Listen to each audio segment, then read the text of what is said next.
Hello friends, সবাই কেমন আছো? আশা করছি সবাই খুব ভালোই আছো।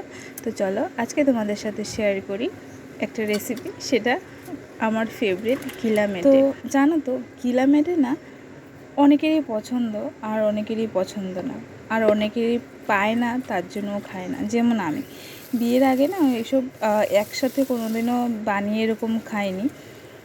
মা যেভাবে চিকেন নিয়ে আসতো, তো চিকেনের সাথে একটা গিলা একটা মেটে দিত, তো ওইরকমভাবে একটা একটা খাওয়া হতো। কারণ আমাদের ওইখানে এত মুরগি কাটাও হতো না, আর যারা কিনে নিয়ে যেত তাদের সাথে দিয়ে দিত।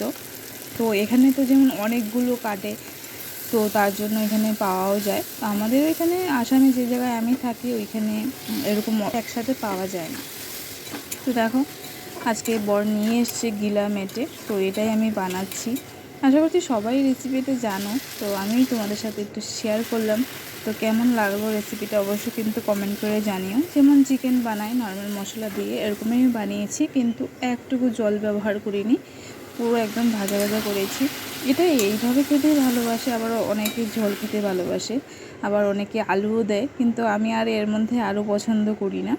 এটাই দেখো যা তেল বেরিয়েছে এতে হয়ে গেছে। তো কেমন লাগলো ভিডিওটা অবশ্যই কমেন্ট করে জানাও। আজকের জন্য বাই বাই, আবার অন্য একটা ভিডিওতে কথা হবে।